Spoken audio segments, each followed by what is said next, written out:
In a democracy, citizens need to be informed. Informed about policies, issues, homelessness, law enforcement, and social services. In order for people to make good decisions that affect their lives, they need to be informed. Conversations with Erroll Parker. Hello and welcome to Conversations with Erroll Parker. Kenny Booker is a very unusual young man that I have known for a long time. He's made some great transitions in his life. He's a former basketball player in junior high school, college, and junior college, or community college as they say now. And I've watched this young man, and I'm saying young because him and I are about the same age, grow and develop. He's a real estate agent. He's a family man. He's done some acting. He's done some coaching. And in a period of maybe a decade or so, he played on several championship teams from middle school all the way to the University of California at Los Angeles. Welcome to our program, Kenny. Welcome to Conversations with Erroll Parker. Erroll, thank you for inviting me here. It's been a minute since we talked before, and we kind of reminisced on where we left off last time. And I think at the time that you interviewed me, Coach Barnes was living. Bill Barnes.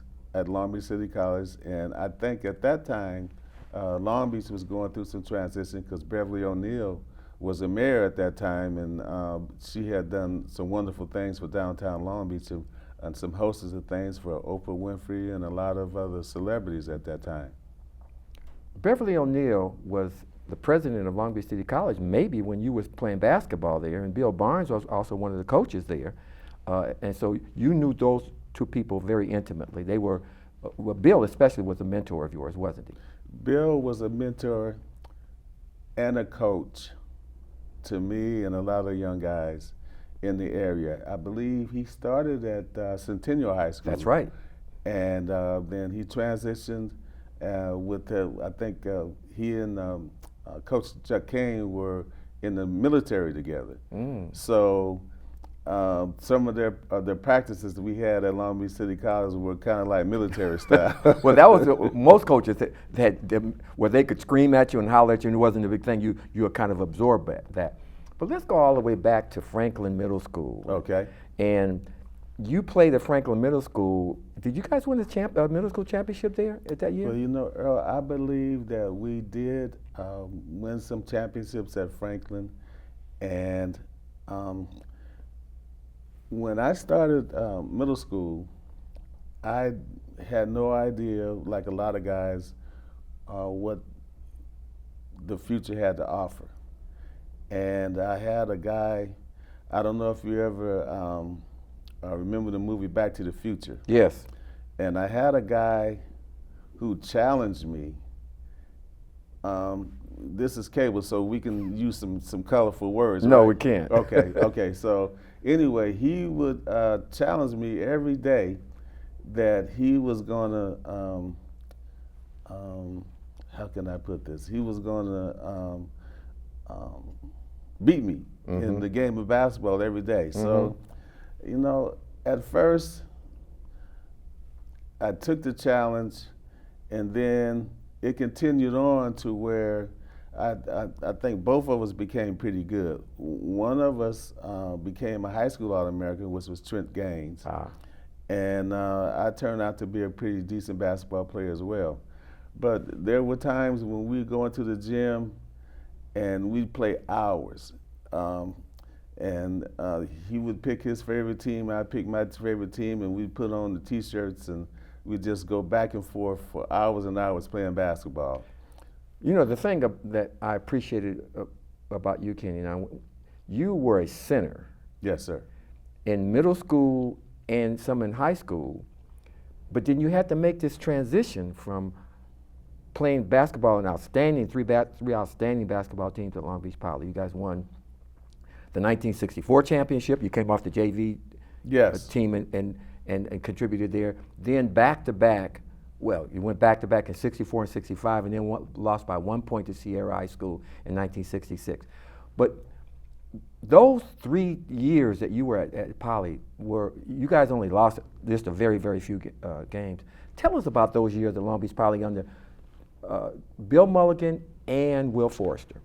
Well, as you know, Earl, a lot of people, when they talk about Long Beach Poly High School, the first thing that comes to mind is athletics. That's right. However, the motto on the marquee says, "Enter to learn and go forth to serve." So not only was Long Beach Poly a great athletic school, but there were a lot of people who would get college scholarships academically. That's right. So it's The home of scholars and champions. the home, enter to learn, go forth to serve, the home of scholars and champions. And since then, they've added Jackrabbit Lane, where when you go to the school, and they have some little footsteps that go into Long Beach Poly, but it's a well-known school throughout the world and the country. In fact, my wife and I were in St. Peter's Basilica in Rome, Italy, about 5 years ago. And we were there taking in all the sights. And this old woman, had to be in her 90s, she came up to me, and I had a Poly sweatshirt on. She came up to me, Kenny, and said, "Do you know Snoop Dogg? Do you went to Long Beach Poly? Do you?" And I said, "I kind of know Snoop Dogg," but that was just fun. Long Beach Poly is known worldwide. That's the thing that I wanted to mention, that I believe it was the first high school in Long Beach, and it was always integrated. We had Hispanics, we had Filipino, we had Asians, we had blacks, we had Caucasian, we had every nationality and race on the planet that has entered into Poly and gone on to do great things. How difficult was it to win back-to-back basketball championships at Long Beach Poly? 64 and 65.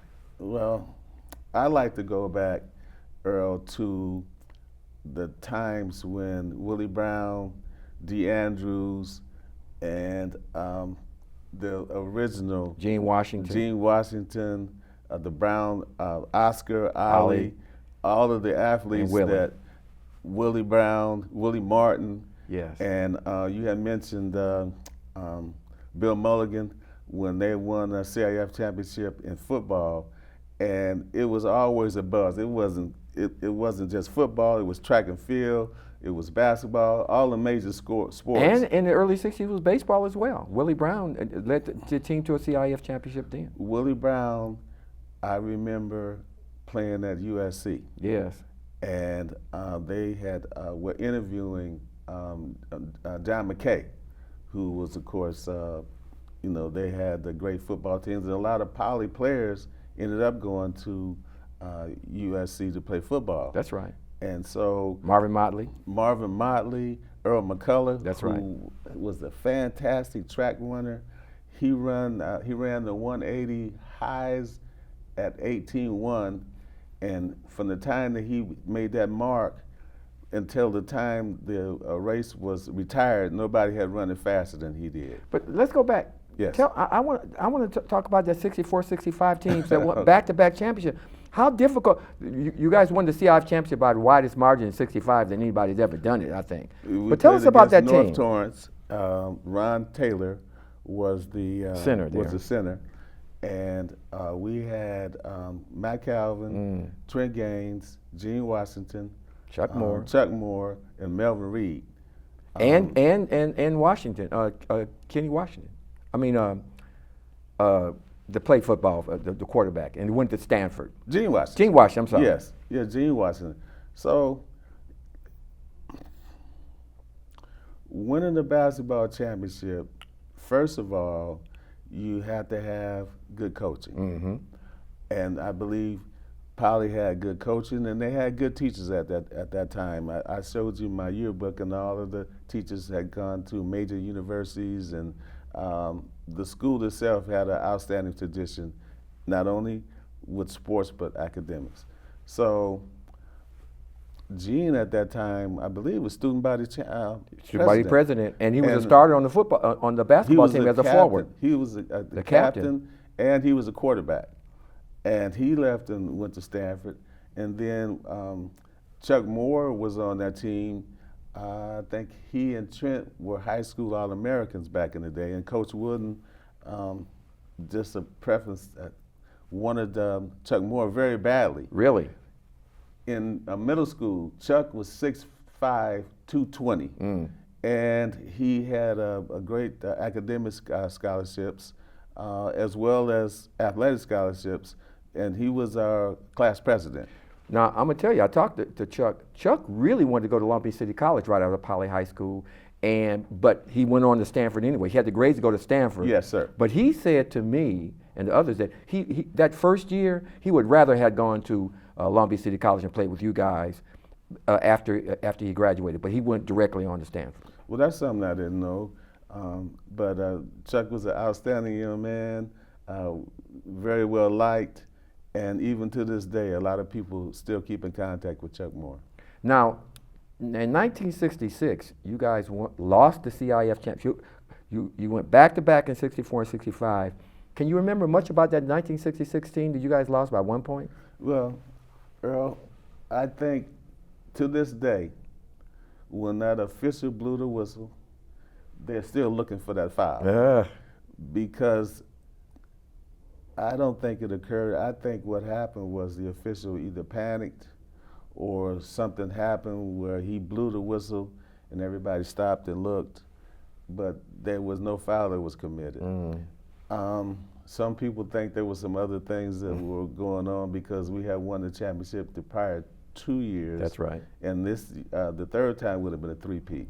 But ironically, when I went to see Coach Wooden's stamp unveiled, there was a lady there who went to Sarah High School, and I believe that was a small boys' school in Whittier. And they beat us by 1 point. It was tied up 60-60 at the regulation. The guy who came into the game, I don't think he had played that much. I have the clipping of it, and maybe in between now and whenever we meet again, I can show you that clipping. The guy who came into the game had only played maybe 30 seconds because he came in for somebody who had fouled out the game and he hadn't played that much. And he took a shot. The official blew the whistle, and everybody stopped to look and to see, if he had gotten fouled, if he was on the ground. But he, even to this day, nobody had really seen that foul. A very questionable foul. It was very questionable. Now, you went from Long Beach Poly in 66 and you played at Long Beach City College. How did you fare at Long Beach City College for those 2 years that you went there? What kind of teams did you have and who did you play with? Well, we played against very good junior college teams at that time. Yes. Because at that time, universities and four-year universities and colleges would pick from junior college in California. That's right. To go to play at either USC or UCLA or the major universities. And at that time, the level of play was very, very good because of a guy named Jerry Tarkanian who recruited very heavily from all over the country. He had Sam Robinson, he had John Trapp, he had George Trapp, he had Tap Nixon. Donald Guyton. Donald Guyton, Donald Guyton from Pasadena. Right. Because I think that he was at Pasadena before, Jerry Tarkanian was at Pasadena before he came to Long Beach State. That's right. But he was a very good recruiter. And at Long Beach City College, we beat San Francisco City College for the semi-championship. And then we played Pasadena for the state championship that following night or following day. And they had a loaded team. They had Willie Betts, they had John Trapp, they had George Trapp. Yeah, George Trapp too, huh? They had a very, very good team. Right. And we had a very good record that year. We had played against Santa Monica City College, who at that time had Sidney Wicks, and he transferred that next year to UCLA. Yes. And then there were a lot of other very talented. Who won that game between you and Pasadena? Pasadena beat Long Beach City College in that championship game, and it was a ferocious game. They played above the rim the majority of the game. The floor game was great, and Pasadena City College beat us for the championship. Who was that on night. your team? We had, of course, Trent Gaines. We had Matt Calvin. Matt Calvin. We had a guy from West Virginia named Kerry Bailey. Kerry Bailey. We had a guy from St. Anthony's, Harry Williams, who played on that team, and we had a very talented Yes, team. you that did. year. We didn't lose too many games that season. And now, what about the second year? The first year you played, do you play Pasadena back-to-back for championships at The City? second year, we got beat, I believe, by Cerritos Junior College in the playoffs that year. And a lot of those guys, I think Trent had gone on to Cal. Kerry Bailey went back to West Virginia, and he had the mayor of West Virginia meet him at the plane coming back there. His nickname was Boomerang because he could jump so high, not the first jump, but the second jump as well. And I can remember him, I guess it's a true story, he had jumped so high one time until he had a little knot on his head where he had knocked himself out on the rim because he had jumped so high. He was still elevating so high until he knocked himself out. Reminds on the me rim. of Jumping Joe Caldwell from Fremont High School. Joe Caldwell, yes, he was a great jumper as well. And Billy the Hill McGill. and a lot of those guys, Billy the Hill, a lot of those guys went to junior college first before they Yes, went that's on to right. either Utah or some other colleges. Because the junior college at that time, I believe, was California had a lot of great basketball Oh, players. no at question that about it. And a time. lot of people attended those games. I mean, not as much as they do now, but I went to a few community college games and it was packed. Places like in Fresno and Bakersfield, those people Absolutely. really loved junior college basketball. Now, you transferred to UCLA after 2 years, but you got hurt and you redshirted your first year at UCLA, so you didn't play in the 69 season. 69, see, yes, sir. And how did you injure yourself? Well, we had some very hard practices at UCLA, and Kareem, of course, played at UCLA. Lou Alcindor at Lou that Alcindor time. at that time, and so we were jumping for a rebound, and either somebody stepped on my foot and I didn't leave the ground, and I had injured my leg. But And so you decided to redshirt. I had to redshirt Yeah. because I had a detached patella. I couldn't wow. play. Okay. So prior to that, I believe I had a good chance to get a starting position, and so after that injury, I had to redshirt 1 year. Yeah. How was it academically transferring from Long Beach City College to UCLA?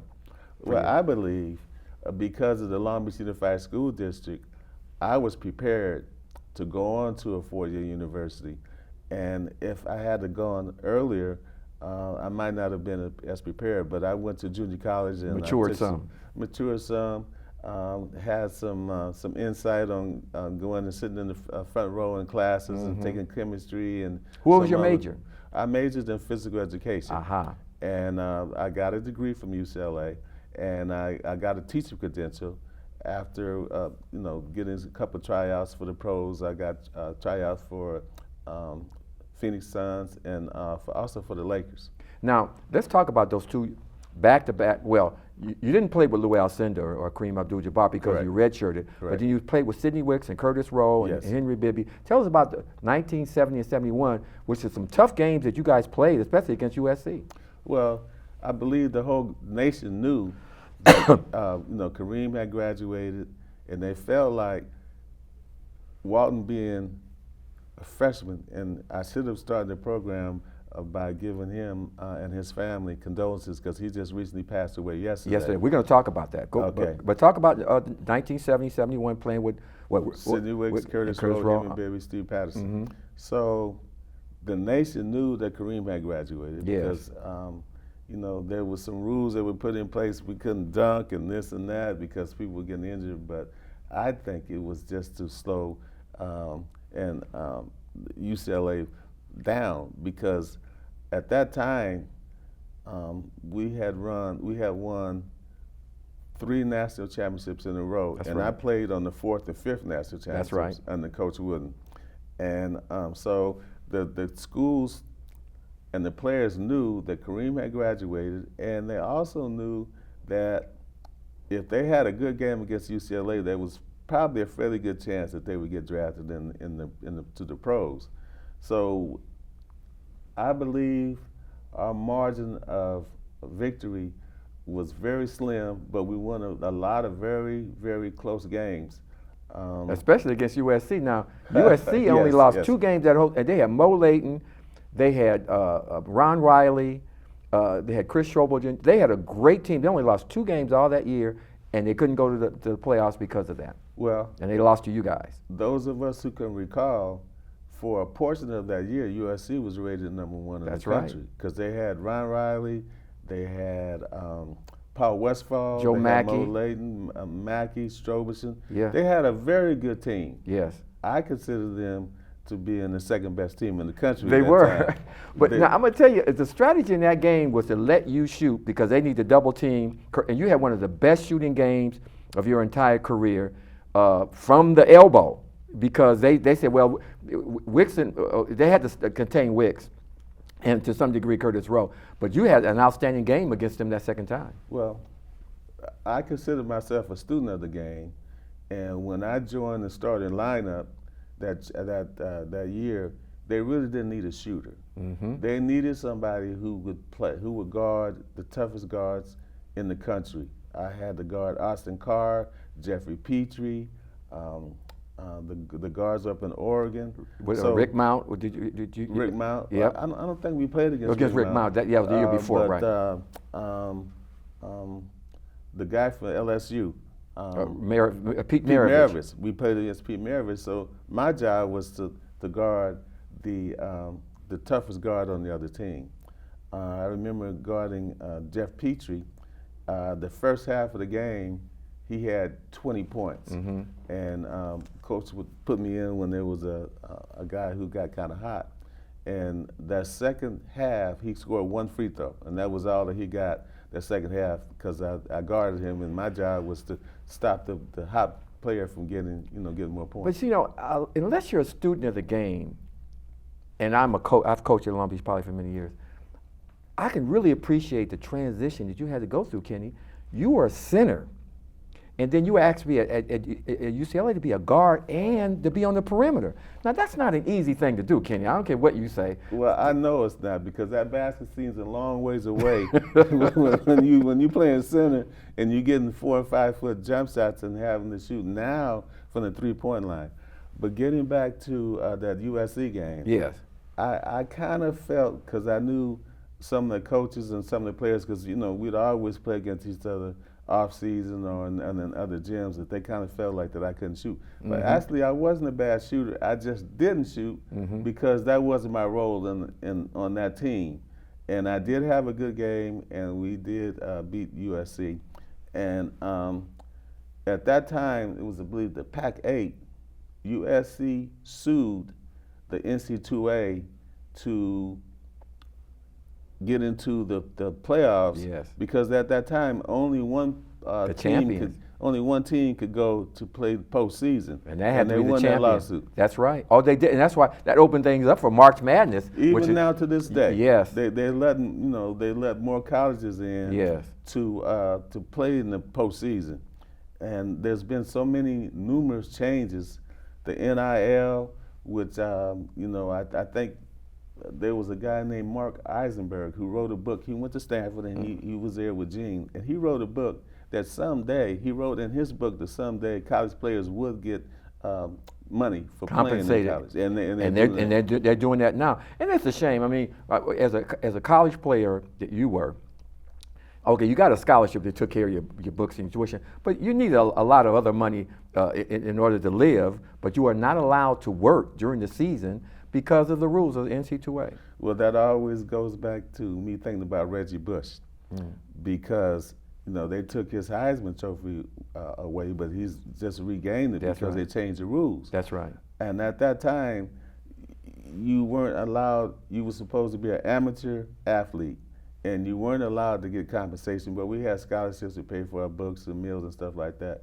But there was no compensation, which I thought we should have been able to get something, because that 3 hours a day or 2 hours a day is something extra beyond being a regular student that you take out of the time, training table, and all that time to play sports and no compensation for it. Now, after graduating from UCLA, you went into coaching. It was one of the most phenomenal high school during the 70s, Verbum Day High School, and you coached there for 1 year. Yes. And you won a championship. Who did you coach at Verbum Day, and tell us about that year? I had a guy named Lewis Brown, who was my center, and Donnie Daniels, who's done very well in coaching, and I think he's done so well now until he's actually retired. He coached at UCLA, he coached at Utah, and he was one of the nicest guys and a great recruiter. Ricky Hawthorne, who played at Cal. Dwight Slaughter, who was kind of a mentor of everybody know the great Lewis, Raymond Lewis. Yes.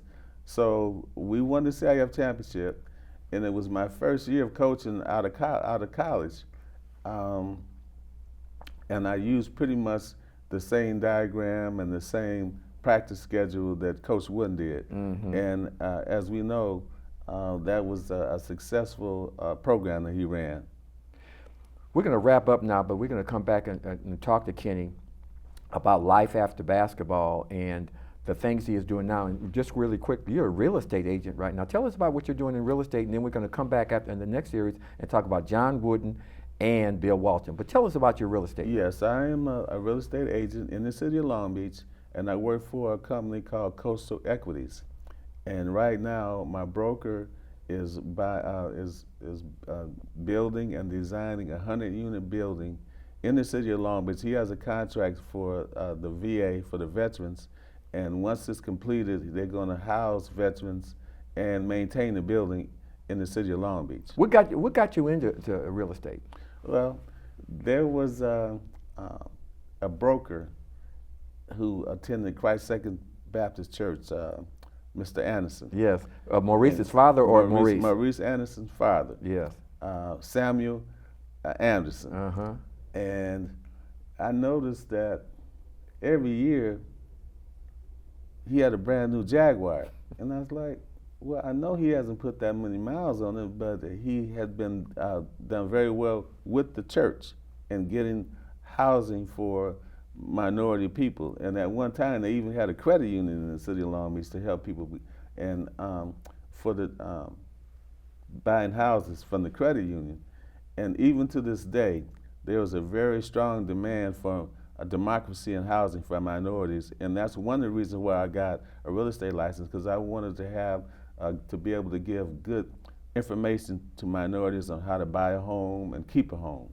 Well, we've been visiting with Kenny Booker. Kenny, thank you so much. We're going to come back in part 2 of this series to talk about John Wooden, your coach in college at UCLA, as well as the recent death of Bill Walton.